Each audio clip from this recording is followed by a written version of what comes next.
Welcome to Breaking It All Down. I'm Count Zero. It is October, the leaves are turning yellow, the days are getting colder and rainier in some parts of the country and world, which means it's time to curl up in the house with a scary movie. This week I'm taking a look at an anthology film from Italian director Mario Bava, Black Sabbath. Each story of the anthology is bridged by a narration sequence with Boris Karloff, setting up each story of the anthology. Each bit is a little tongue-in-cheek, but I can kind of roll with it. The first story is A Drop of Water, which the film credits to Anton Chekhov, but historians have determined is actually based on a story by Italian writer Franco Lucienti.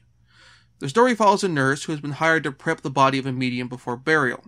Said medium has been said to have put a curse on all her possessions, should anyone steal them. The nurse dismisses the claims and steals a ring, and ends up being haunted by it. This story is an excellent opening to the film, and I understand why the writers shifted the credit for the story to Chekhov, as it feels like a story that would work amazingly well on the stage, and Chekhov is best known outside of Russia for his discussions of plays and the theater, and playwriting and that sort of thing. It's just one person in an apartment set with all the horror and tension coming from sounds in the environment and the character's reaction to those sounds. Indeed, until the very conclusion of this story, it is entirely possible that this is a situation like The Telltale Heart, where the horror comes from the guilt, paranoia, and superstitious fear that the main character is causing to themselves based on their actions instead of an outside supernatural force. When it is revealed as supernatural, it feels like a satisfactory payoff instead of any sort of cheat. The next story is The Telephone. The story actually exists in two versions, one for the international cut and one for the American cut. The on-screen beats are almost the same, but there are some significant narrative shifts. In the original international version, the main character, Rosie, is a former prostitute who had testified against her pimp, Frank, and sent him to prison. Frank has now escaped and is now making telephone calls as if he was watching her, threatening telephone calls. Rosie in turn turns to her friend Mary for help and support, not realizing that Mary has been faking the calls as she's in love with Rosie and wants to get close to her.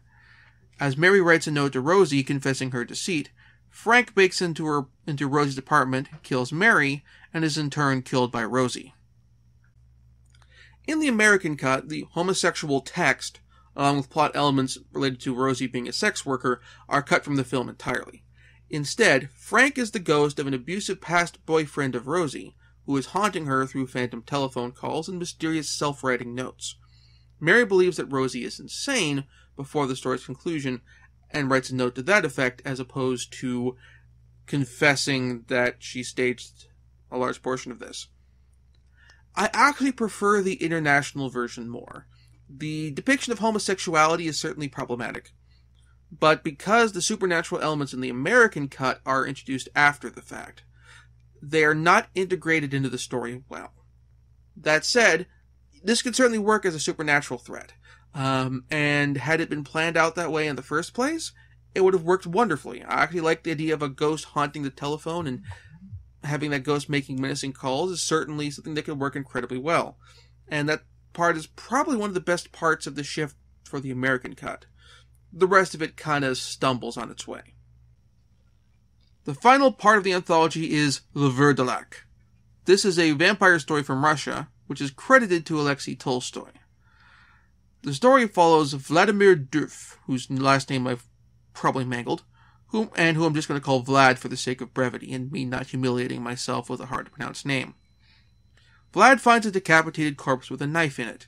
When he takes the body to the nearest house, he learns that the knife in the body is the knife of the household's father, Gorka, who left 5 days ago to fight a creature known as the Ver de Lac, a vampiric creature that in particular likes to prey on families and their loved ones.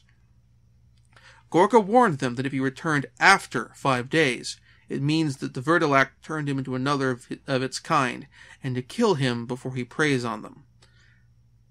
And Gorka has not returned in 5 days.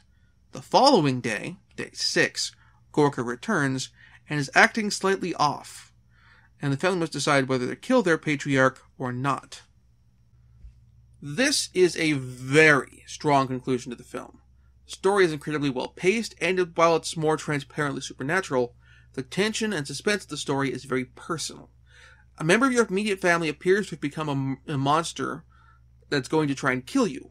But unlike something like a zombie, it still talks like your family member, acts like your family member, and it seems to love you just as much as they did before.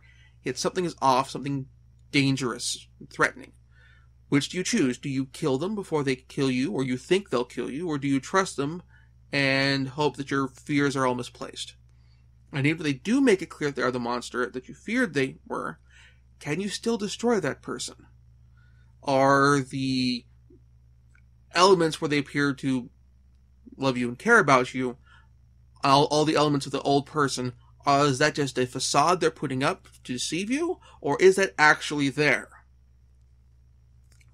The three stories in this anthology really get what makes horror work, playing on the fears of the audience in a really, really smart way, going beyond just your basic fear of the unknown, of the thing that goes bump in the night, to sources of fear that are tied to the things that make us human.